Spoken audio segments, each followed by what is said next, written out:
কাঁচা আম কুমড়ো দিয়ে বাড়িতে পনিরের একটা খুব ভালো রেসিপি আমি করি। আমার পরিবারের প্রত্যেকের ভালো লাগে, আপনাদের সাথে শেয়ার করছি আজকে। আশা করি আপনাদেরও ভালো লাগবে। এখানে নিয়েছি টমেটো, আম, আদা আর কাঁচা লঙ্কা, সেটা মিক্সার জারের মধ্যে দিয়ে ফাইন পেস্ট করে নিয়েছি।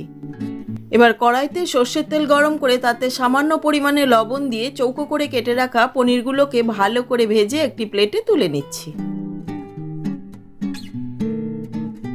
সেম তেলের মধ্যে দারচিনি, ইলাইচি দিয়ে দিয়েছি, আর এখানে নিয়েছি অল্প একটু মেথি, সর্ষে আর কালো জিরে।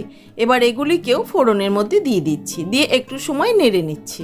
এবার আগের থেকে তৈরি করে রাখা পেস্টটা দিয়ে দিচ্ছি, তার সাথেই দিয়ে দিচ্ছি হলুদ, লবণ, জিরে গুঁড়ো, ধনে গুঁড়ো, সামান্য পরিমাণ গরম মশলা পাউডার দিয়ে খুব ভালো করে কষিয়ে নিচ্ছি। এইবার এর মধ্যে দিয়ে দিচ্ছি ফেটিয়ে রাখা টক দই, সেটাকেও বেশ খানিকক্ষণ এইভাবে নেড়ে নেড়ে কষিয়ে নিচ্ছি। এইবার ছোট ছোট করে কেটে ধুয়ে রাখা মিষ্টি কুমড়োগুলো দিয়ে ভালো করে কষিয়ে নিচ্ছি। কুমড়োটা বেশ নরম হয়ে এসছে, এই সময় দিয়ে দিচ্ছি খানিকটা কিশমিশ, ক্যাপসিকাম, কাঁচা পাকা কাঁচা লঙ্কা। এই রেসিপিতে ক্যাপসিকামটা দিলে কিন্তু টেস্টটা সত্যিই অন্যরকম হয়। দিয়ে দিচ্ছি দইয়ের বাটি ধুয়ে অল্প একটু জল, খুব বেশি জল দেওয়ার দরকার নাই। তার সাথেই দিয়ে দিলাম আগের থেকে ভেজে রাখা পনিরের পিস। খুব ভালো করে নেড়ে মিশিয়ে খানিকক্ষণের জন্য ঢাকা দিয়ে দিচ্ছি।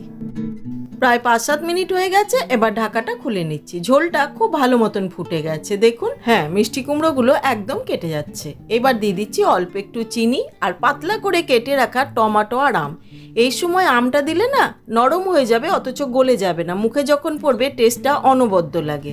রান্না কমপ্লিট, গ্যাসটা অফ করে একটি প্লেটে সার্ভ করে দিচ্ছি। আমাদের বাড়িতে না নীল পুজোর আগে কাঁচা আম কোনোভাবেই আসে না। আমরা নীল পুজোর পরেই আম খাই, আর নীল পুজোর পরে সবার বাড়িতেই মোটামুটি কাঁচা আম রয়েই যায়। এই রেসিপিটা অবশ্যই একবার বাড়িতে ট্রাই করে দেখবেন, খুব ভালো লাগবে।